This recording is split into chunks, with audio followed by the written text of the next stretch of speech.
नमस्कार, good evening, शुभ संध्या।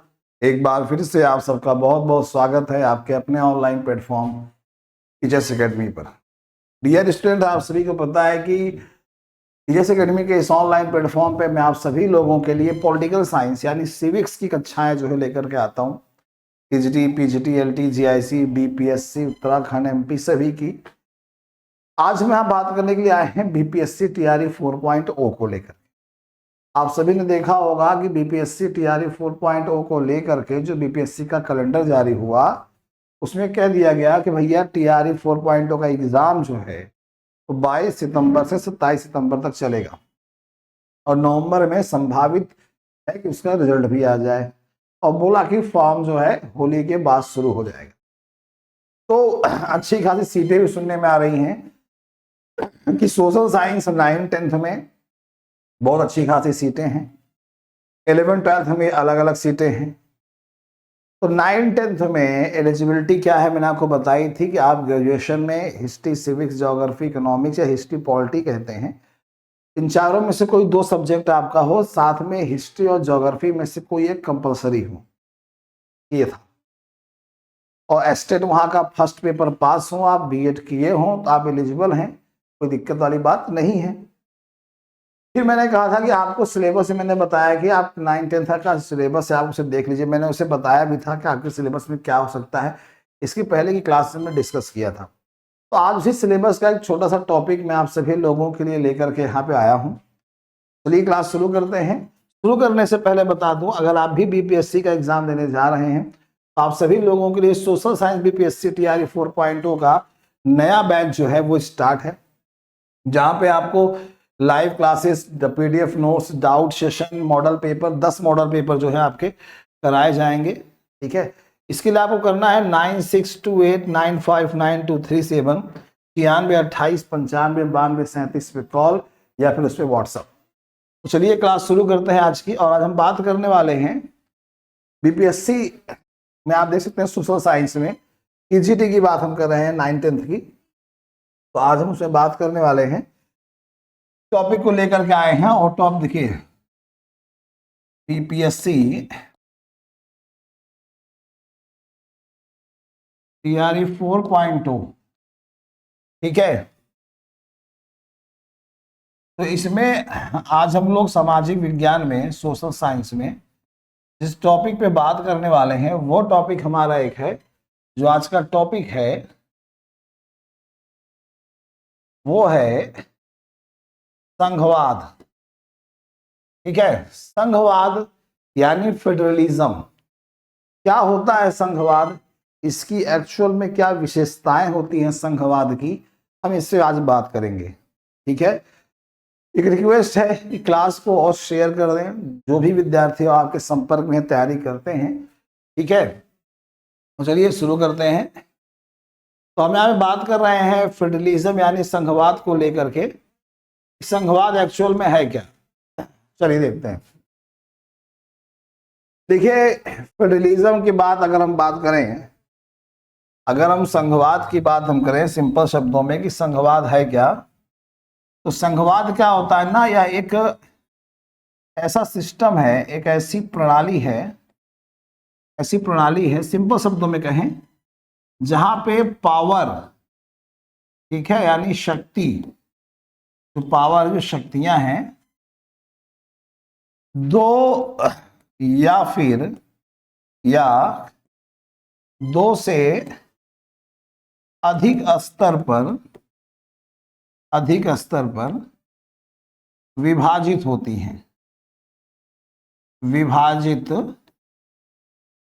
हैं, ये। तो फेडरलिज्म इज अ सिस्टम, संघवाद एक प्रणाली है, एक ऐसी प्रणाली है जहां पे पावर टू और मोर देन टू, दो या दो से अधिक स्तर पर क्या होती है, विभाजित होती है, दो या से अधिक स्तर पर क्या होती है, बटी होती है, जो संघवाद होता है। ठीक है, अगर हम एग्जाम्पल के तौर पर अगर आपको बताएं, हम फॉर एग्जाम्पल जैसे हम बात करें भारत देश, फॉर एग्जाम्पल भारत, इंडिया, हमारे यहाँ क्या है, दो से अधिक स्तर पर, ठीक है, मोर देन टू लेवल, दो से अधिक स्तर पर पावर क्या है, विभाजित है, शक्तियां बटी हुई हैं। कौन कौन सी हैं? देखिए, 3 स्तर पर सरकार हमारे यहां है। केंद्र सरकार है, एक केंद्र सरकार है, दूसरा है राज्य सरकार है, और तीसरा है लोकल गवर्नमेंट यानी स्थानीय सरकार है। 3 तरीके की सरकार है और तीनों पावर क्या है, डिवाइड है। अब केंद्र सरकार में आप देखते होंगे संसद आती है केंद्र में, पार्लियामेंट। राज्य सरकार की बात करें तो इसमें स्टेट, हर एक स्टेट में एक विधानमंडल आता है। स्थानीय सरकार की बात करें तो इसमें आप देखेंगे जो पंचायती राज व्यवस्था है, जो नगर पालिकाएं हैं, वो सब आती हैं। ये तो आपको इन सभी के बारे में डिटेल से पढ़ना भी है। ये मत सोच लीजिएगा कि बस कहानी खत्म, अब नहीं पढ़ना है। इन सब के बारे में आपको डिटेल से पढ़ना भी है, ये आपके लिए बहुत इंपॉर्टेंट है।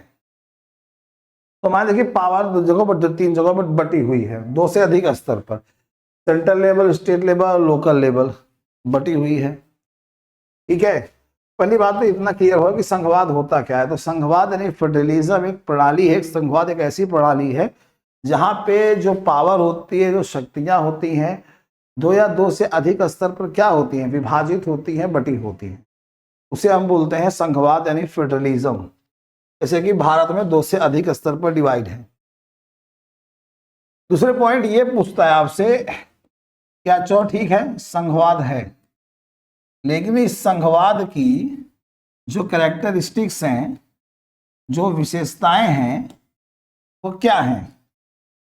संघवाद की विशेषताएं क्या हैं? पहली बात तो यही जानना बहुत जरूरी है कि चलो संघवाद है, ठीक है, कोई दिक्कत नहीं, भारत देश में फेडरलिज्म देखने को मिलता है, लेकिन संघवाद की विशेषताएं क्या होती हैं? देखिए, इसमें क्या होता है कि मैं आपको बताऊं तो पहला तो आप जानते ही हैं कि इसमें 2 या 2 से अधिक स्तर पर सरकार होती है। ठीक है, ये तो आपको मैंने बताया। इससे फायदा ये है कि पूरी की पूरी पावर किसी एक पर्सन के हाथ में नहीं होती, या किसी एक लेवल के गवर्नमेंट के हाथ में नहीं होती। कैसे नहीं होती, हम आगे बात करेंगे भी। ये भी इसकी एक विशेषता है कि यहाँ पे पावर जो है 2 या 2 से अधिक स्तर की सरकार पे है, अधिक स्तर की सरकार है। केंद्र में केंद्र सरकार है, राज्य में राज्य सरकार, स्थानीय सरकार है। दूसरा पॉइंट अगर हम बात करें, दूसरा पॉइंट में संघवाद की जो विशेषता है, संघवाद की एक विशेषता इसमें यह भी है कि अलग अलग स्तर की सरकारें हैं, अलग अलग स्तर की सरकार है, लेकिन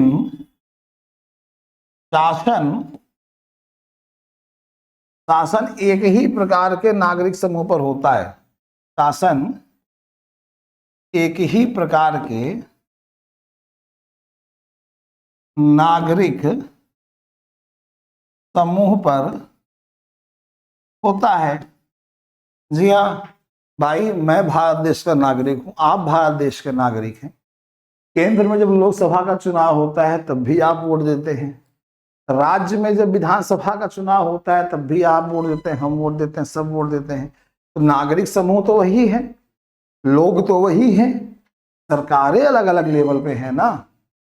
एक विशेषता यह भी होती है कि भैया ठीक है, संघवाद यानी फेडरलिज्म में सरकारें 2 या 2 से अधिक स्तर पर होती हैं, ठीक है, कोई इशू नहीं है, लेकिन वो एक ही नागरिक समूह पर शासन करती हैं। बस उनका क्षेत्र जो होता है, बस उनका क्षेत्र यानी दायरा होता है, क्षेत्र दायरा जो होता है वो बदल जाता है। बस कि भैया विधानसभा के लिए जो इलेक्शन होगा उसकी कॉन्स्टिट्यूंसी अलग हो जाती है, निर्वाचन क्षेत्र। लोकसभा के लिए जो कॉन्स्टिट्यूंसी होती है, निर्वाचन क्षेत्र होता है, वो अलग हो जाता है। आप प्रयागराज में देख लीजिए, पूरे प्रयागराज में 2 लोकसभा की सीटें हैं, लेकिन विधानसभा की सीटें 12-14 ऐसे हैं, सीटें हैं। ठीक है, तो उतने में यानी नागरिक वही हैं, बस शासन का स्तर क्या हो जाता है ना डियर, वो थोड़ा सा क्या हो जाता है, वो चेंज हो जाता है। शासन का स्तर जो होता है वही क्या हो जाता है, चेंज हो जाता है। ये भी संघवाद की क्या होती है, फेडरलिज्म की एक कैरेक्टरिस्टिक्स होती है, एक विशेषता होती है। ठीक है, याद रखिएगा। ठीक, तीसरी क्या विशेषता है, तीसरी विशेषता यह है कि जो इंडियन कॉन्स्टिट्यूशन है, संविधान के जो मौलिक प्रावधान हैं, मौलिक प्रावधानों में, मौलिक प्रावधानों में कोई एक स्तर की सरकार परिवर्तन या बदलाव नहीं कर सकती है। ठीक है, अकेले अगर सोचे कि ऐसा कर दें, नहीं कर सकती है। ठीक है, तो अगर संविधान के मौलिक प्रावधान में जो बेसिक संविधान में चीजें हैं, मौलिक प्रावधान हैं, फंडामेंटल, अगर उसमें कुछ चेंज करना हो, तो अगर केंद्र सरकार ये सोचे कि हम अकेले चेंज कर दें तो नहीं कर सकती। राज्य सरकार अगर यह सोचे कि हम अकेले संविधान के मौलिक प्रावधान में परिवर्तन कर दें तो नहीं कर सकती, बिल्कुल नहीं कर सकती। ठीक है, तो कोई भी एक स्तर की सरकार अगर अकेले ये सोचे कि हम संविधान के मौलिक प्रावधानों में अकेले अपनी मर्जी से कोई भी चेंजेस हम कर दें, ये पॉसिबल जो है बिल्कुल भी नहीं है। ऐसा पॉसिबल है ही नहीं, ऐसा पॉसिबल है ही नहीं, ऐसा संभव ही नहीं है कि कोई ऐसा कर सकता है। तो इससे क्या होता है, इससे तानाशाही नहीं आएगी। अगर एक स्तर की सरकार के पास सारी पावर होती, वो सब कुछ परिवर्तन कर सकता, तो तानाशाही ये बिल्कुल आ जाती। ये होता है। ठीक है, और क्या इसमें होता है, अगर हम बात करें सभी स्तर की सरकारों के लिए, सभी स्तर की सरकारों के लिए, सरकारों के लिए राजस्व के जो स्रोत हैं वो क्या हैं, वो अलग अलग हैं। राजस्व के जो स्रोत हैं, जो रेवेन्यू कलेक्ट करता है, उसका प्रोसीजर क्या है, वो अलग अलग है। राजस्व के स्रोत क्या हैं, वो अलग अलग है। जैसे भाई हमारे यहाँ 3 स्तर की सरकार है। भारत देश की अगर हम बात करें, भारत देश की अगर हम बात करें, 3 स्तर की सरकार है, केंद्र, राज्य और स्थानीय। तो तीनों स्तर की सरकार जो है, इन तीनों स्तर की सरकार को जो रेवेन्यू मिलता है, वो राजस्व, सरकार की इनकम का कहने का तात्पर्य यही होता है कि सरकार की इनकम का सिर्फ एक सोर्स होता है, और वो सोर्स क्या है, टैक्स। बट आप ऐसा भी कह सकते हैं, टैक्स के अलावा फाइन यानी जुर्माना भी एक तरीके से सरकार का सोर्स है, जुर्माना भी।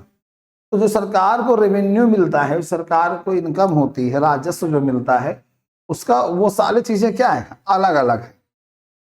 केंद्र सरकार अलग है, राज्य सरकार रेवेन्यू अलग लगा सकती है, स्थानीय सरकार रेवेन्यू अलग कर सकती है। सबके इनकम के सोर्स या रेवेन्यू कलेक्ट करने के सोर्स क्या होते हैं, अलग अलग होते हैं। ये भी क्या है, आपके संघवाद की एक फीचर है, एक विशेषता है, एक फीचर है, एक विशेषता है।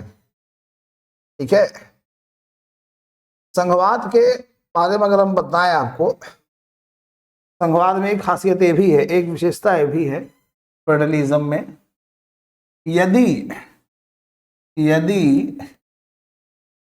विभिन्न स्तरों की सरकारों के बीच विवाद होता है, विवाद होता है तो सुनवाई सिर्फ सर्वोच्च न्यायालय सुप्रीम कोर्ट में ही होती है। सुप्रीम कोर्ट में ही होती, ये भी फेडरलिज्म की एक विशेषता है, इसमें भी आता है। सपोज दैट, मान लीजिए फॉर एग्जांपल, या मान लीजिए हो गया केंद्र सरकार वर्सेस कोई एक राज्य सरकार, ठीक है। या मान लीजिए राज्य सरकार वर्सेस राज्य सरकार, जैसे यूपी की स्टेट और बिहार की स्टेट में डिस्प्यूट हो जाए, ठीक है, ईटीसी।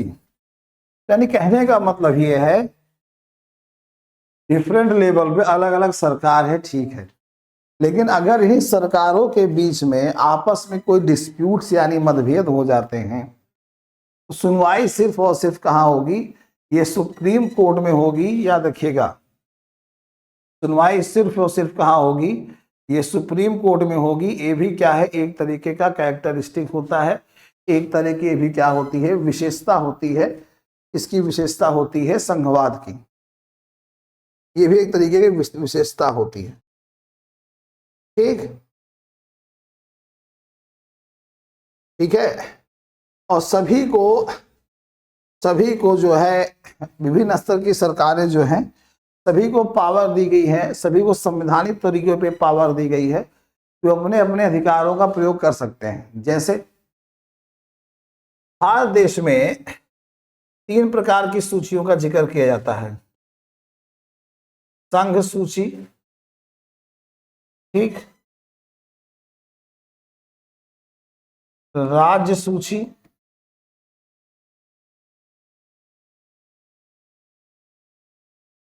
समवर्ती सूची। संघ सूची, राज्य सूची, समवर्ती सूची। अब संघ सूची की बात करें अगर, इसमें टोटल जो है 100 विषय हैं। हालांकि अगर मूल रूप से बात करें अगर तो 1907 है, लेकिन इसमें विषय कितने हैं, 100 सब्जेक्ट आते हैं इसमें, ठीक है। इसमें 61 सब्जेक्ट हैं। इसमें भी अगर हम बात करें मूल रूप से 66 विषय हैं इसमें। फिर तीसरा आता है समवर्ती सूची, इसमें 52 विषय हैं, 52 विषय हैं, ठीक। और अगर मूल रूप से अगर बात करें तो 47। इतने सब्जेक्ट जो है इसमें आते हैं। अब संघ सूची, संघ सूची का मतलब है, संघ सूची का मतलब है ये जो यूनियन लिस्ट है, ये जो यूनियन लिस्ट है, इस यूनियन लिस्ट में, और ये स्टेट लिस्ट है, ठीक, और ये है कॉन्करेंट, ये है कॉन्करेंट लिस्ट। अब संघ सूची का जो विषय है, ये जो संघ सूची का विषय है, 100 सब्जेक्ट है, इस पर कानून कौन बनाएगा, संघ सरकार, यानी केंद्र सरकार, या आप कह सकते हैं संसद, पार्लियामेंट बनाएगी, पार्लियामेंट, इसके पास पावर है। राज्य सूची में जो विषय है इस पे कानून कौन बनाएगा, राज्य सरकार बनाएगी।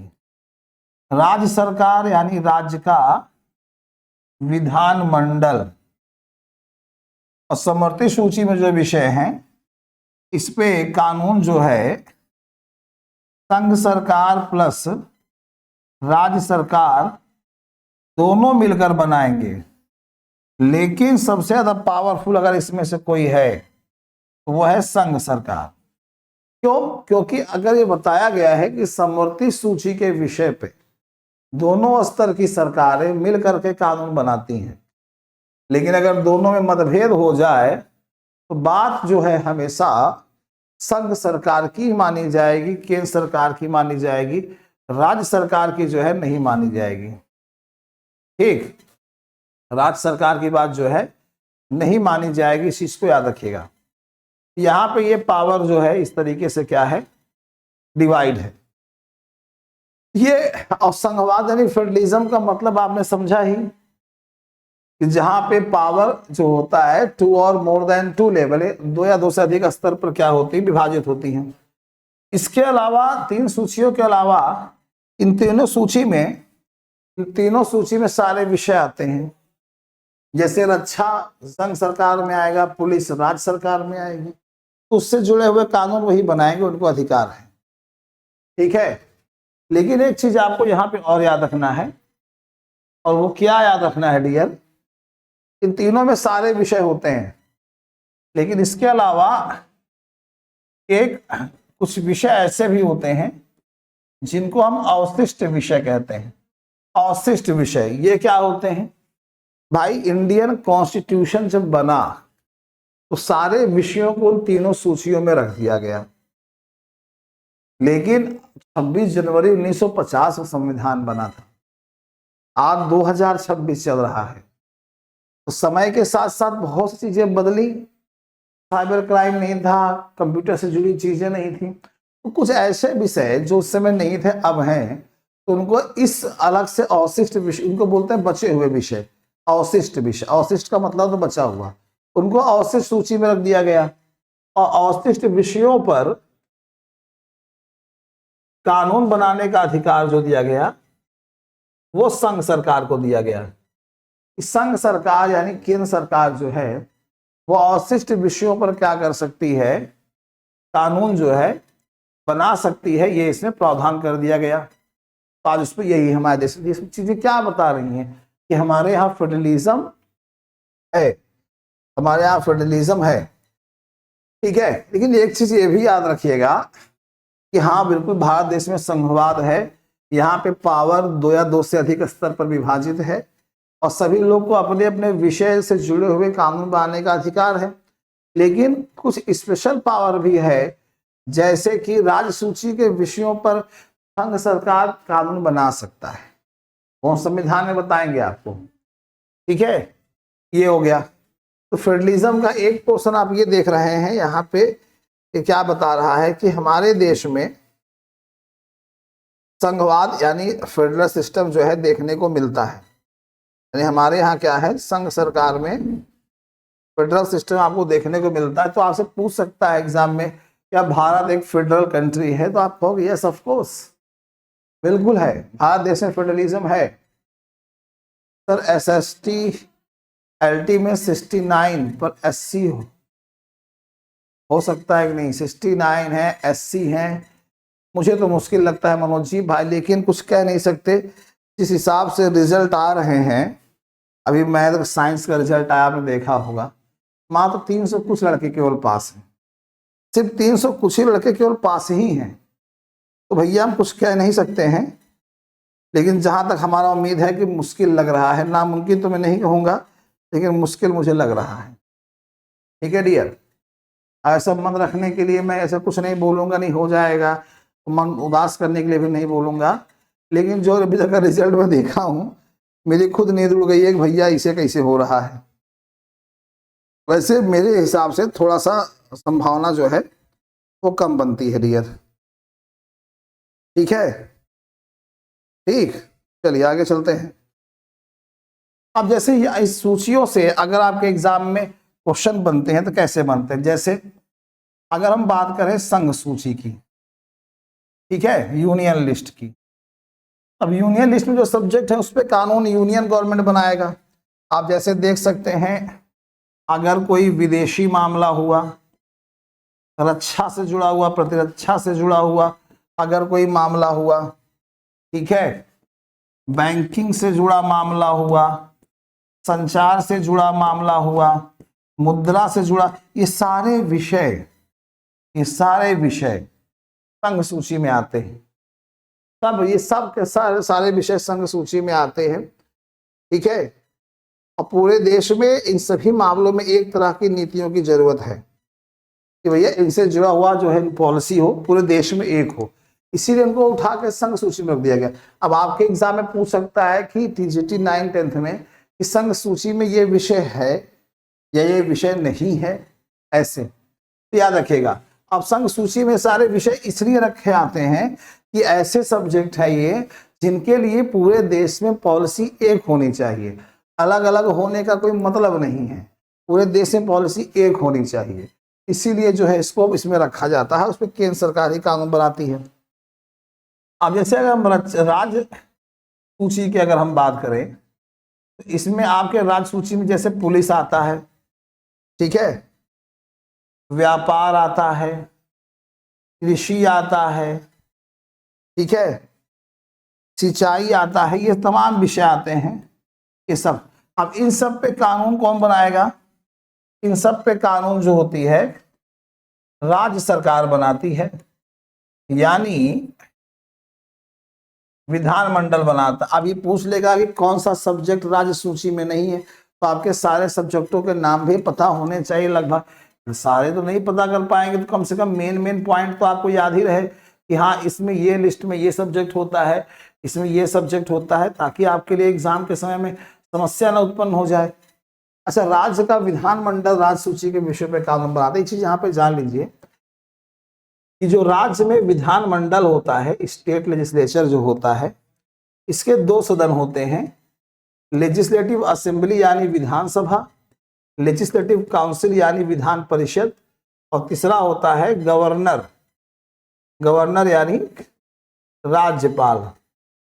ठीक, अब ऐसे मान लीजिए यहाँ पे कानून बनाना हुआ तो ये विधानसभा से पास होगा, विधान परिषद से, राज्यपाल उसको मंजूरी देगा। लेकिन हमारे देश में हर राज्य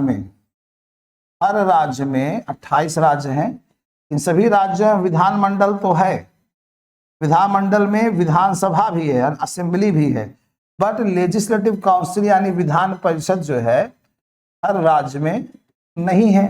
तो जिन राज्यों में विधानसभा भी है, विधान परिषद भी है, वहां से दोनों हाउस से बिल पास होगा तब कानून बनेगा। लेकिन जिस राज्य में विधानसभा है, विधानसभा सब में है, विधान परिषद नहीं है, वहां पे सिर्फ विधानसभा से पास होगा और गवर्नर उसे अप्रूव करेगा, ये होता है। तो इस तरीके से राज्य सूची के विषय पर कानून बनाएंगे। ठीक, इस तरीके से। इसके बाद तो तीसरा तरीका आपका आता है समवर्ती सूची। यहां से प्रश्न आया हुआ है आपके बीपीएससी के एग्जाम में, जैसे एजुकेशन हो गया, वन यानी जंगल हो गया, मजदूर संघ हो गया, लेबर यूनियन हो गया, विवाह हो गया, किसी को आप गोद ले रहे हैं तो गोद लेना हो गया, ठीक है, उत्तराधिकार हो गया, उत्तराधिकार हो गया, ये तमाम चीजें, जितने भी लिस्ट आप यहाँ पे देख रहे हैं, ये सारे विषय जो होते हैं, ये सारे विषय जो होते हैं, ये सारे विषय सब के सब ये कॉन्करेंट लिस्ट में आते हैं। इसमें से जैसे शिक्षा सबसे ज्यादा पूछा गया है, शिक्षा पूछा गया है, वन पूछ लिया जाता है, विवाह भी किसी एग्जाम पूछा था, किस सूची में आते हैं? समवर्ती सूची में आते हैं। इस पे कानून कौन बनाता है? इस पे कानून केंद्र सरकार और राज्य सरकार दोनों मिलकर बनाते हैं। लेकिन अगर विवाद हुआ, तो आपस में मतभेद हुआ, तो बात हमेशा संघ यानी केंद्र की मानी जाती है। ठीक है, तो आपको इसमें से जो मैंने अभी आपको बताया, यहां से दो तरीके के प्रश्न बनते हैं कि संघवाद की इसमें से विशेषता नहीं है। पहला प्रश्न, क्या भारत में संघवाद है? निम्नलिखित में किस देश में संघवाद है? फेडरलिज्म सिस्टम पाया जाता है, संघवाद प्रणाली पाई जाती है। दूसरा प्रश्न, और तीसरा जो लिस्ट है उस सूची में से आपके सब्जेक्ट पूछे जाते हैं 9th 10th के बीपीएससी के एग्जाम में, टीजीटी में। ये आपके लिए बहुत इंपॉर्टेंट पॉइंट है।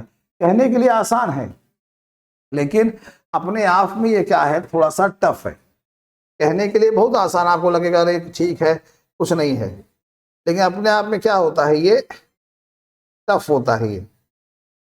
ठीक है, याद रखिएगा, कहने के लिए क्या होता है, टफ हो, आसान लेकिन बहुत टफ होता है। ठीक है, आगे चले हम।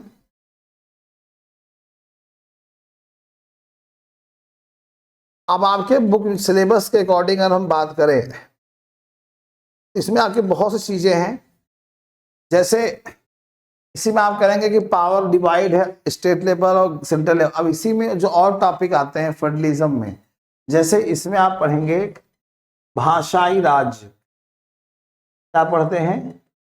भाषाई राज्य। तो भाषा के आधार पे जो राज्य बना है उसमें सबसे पहला नाम जैसे आंध्र प्रदेश का आता है कि हम लोग भाषा के आधार पे क्या है, अलग अलग हैं।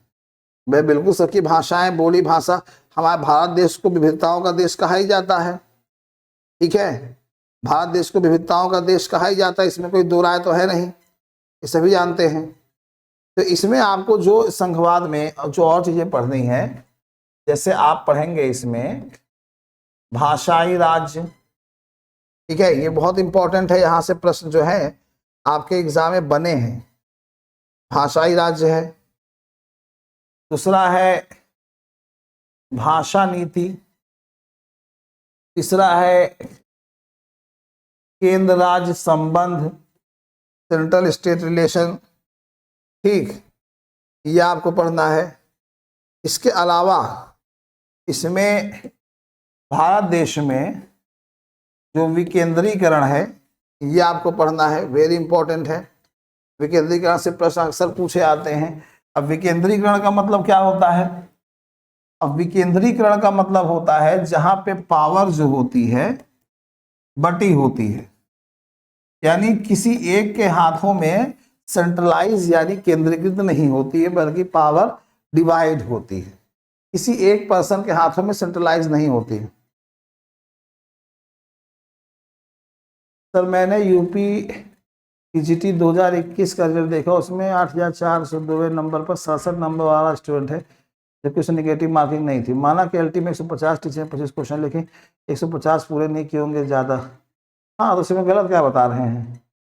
67 नंबर वाला स्टूडेंट है जबकि उसमें निगेटिव मार्किंग नहीं थी। माना कि एलटी 150 कीजिए, 25 क्वेश्चन ठीक है, लेकिन 150 पूरे नहीं किए होंगे। 150 ज़्यादा नहीं, बहुत ज़्यादा लोग नहीं कर पाए होंगे, ना आसान नहीं था जो सोच रहे हैं। ठीक है, इसे मैं बोला ना कि मैंने ये नहीं बोला कि आपका नहीं होगा, लेकिन जहां तक अभी तक का सोशल साइंस का जो देखा थोड़ा सा वो लग रहा है। 150 क्वेश्चन है एलटी में। मैंने कहा मुश्किल, मैंने ये कहा कि नहीं होगा आपका, मैंने कहा नहीं डियर, मैंने कहा कि मुश्किल है ऐसा मुझे लग रहा है। बाकी आप रुक जाइएगा, हफ्ता और रुक जाइए। अब अगला नंबर एसएसटी का ही है, मैथ साइंस सब आ गया, अगला नंबर ही है। तो आप सब इन सभी के बारे में आप पढ़ेंगे। सारे टॉपिक्स इसी फेडरलिज्म के अंतर्गत ही आते हैं, सारे टॉपिक संघवाद के अंतर्गत आते हैं। अब लोगों के दिमाग में ये बात चल रही है कि 9th-10th यानी टीजीटी के लिए जो सिलेबस बताया गया है बीपीएससी में, उसमें यह कहा गया है कि 9th और 10th आप एनसीईआरटी पढ़ लीजिए, काम खत्म हो जाएगा। यही सिलेबस दिया है, यही सिलेबस दिया है आपके बिहार के लिए। ठीक है, लेकिन अब इसमें अगर आप पढ़ेंगे भाषा नीति को तो आपको राजभाषा के बारे में पढ़ना होगा। ठीक है, भाषाई आयोग के बारे में पढ़ना होगा, हिंदी को दर्जा कैसे मिला, हिंदी के साथ अंग्रेजी को कैसे मिला, भाषाई नीति जब बनाई गई तो भाषा आयोग कैसे गठित हुआ, कौन पहला आयोग कब गठित हुआ था। ठीक है, और राज्य को अपने यहाँ की स्थानीय भाषा चुनने का अधिकार कैसे मिला, क्या अपने यहाँ का ऑफिशियल लैंग्वेज आप चुन सकते हैं, राज्य स्तरीय राज्य भाषा, ये कैसे मिला। सेंट्रल स्टेट रिलेशन, ये कहने के लिए तो आपके एनसीईआरटी में कुछ ही पैराग्राफ में खत्म है, 1 या 2 पैराग्राफ में खत्म कर, लेकिन अपने आप में बहुत विस्तृत है ये, इसका रूप बहुत बड़ा है ये। इसको यानी एनसीईआरटी तो दे दिया, लेकिन आपको इस सबको डीपली अध्ययन करना होगा इन सभी चीजों के बारे में। ठीक है, ये तो मैं सिर्फ एनसीईआरटी की बता रहा हूँ, तो इन सभी चीजों को हम एनसीईआरटी के रूप में तो देखेंगे, जो एनसीईआरटी में टॉपिक्स दिए हुए हैं वो देखेंगे, लेकिन साथ ही साथ इसका ब्रॉड रूप भी हम देखते चलेंगे साथ में, ताकि आपके एग्जाम में किसी प्रकार की कोई समस्या जो है वो ना आए। ठीक, ये मत समझे खाली एनसीईआरटी पढ़ लेंगे उद्धार हो जाएगा 9th-10th की पॉलिटिक्स और सोशल साइंस में, नहीं, ऐसा नहीं है। टफ होगा डियर, टफ होगा। तो आज के लिए फिलहाल मैं इतना ही रख रहा हूँ। अब थोड़ा तबीयत खराब है, गला बैठा हुआ है, तो आज मैं फिलहाल इतना रख रहा हूँ। लेकिन जाने से पहले बता दूं आप सभी लोगों को, आप सभी लोगों के लिए नया बैच जो है सोशल साइंस का 9th-10th का टीजीटी का भी और PGT post graduate political science का बैच स्टार्ट है, जहाँ पे आपको लाइव क्लासेस मिलेंगे। मान लीजिए समय नहीं देख पाते हैं तो बाद में देख लीजिए, कोई दिक्कत नहीं है। पीडीएफ नोट्स से अवेलेबल कराए जाएंगे, डाउट सेशन भी होगा, हफ्ते में एक दिन आप मिलूंगा, जो भी आपको डाउट्स होंगे आप क्लियर करूंगा मैं। और मॉडल पेपर 10 जो बिहार में मॉडल पेपर आता है उसके 10 मॉडल पेपर ही मैं लेके आऊंगा। ठीक है, चलिए आज के लिए फिलहाल इतना ही रखते हैं। ये नया बैच स्टार्ट है, जुड़ना चाहते हैं अगर तो 9628959237 पे कॉल या व्हाट्सएप के थ्रू आप संपर्क कर सकते हैं। ठीक है, सभी को नमस्कार।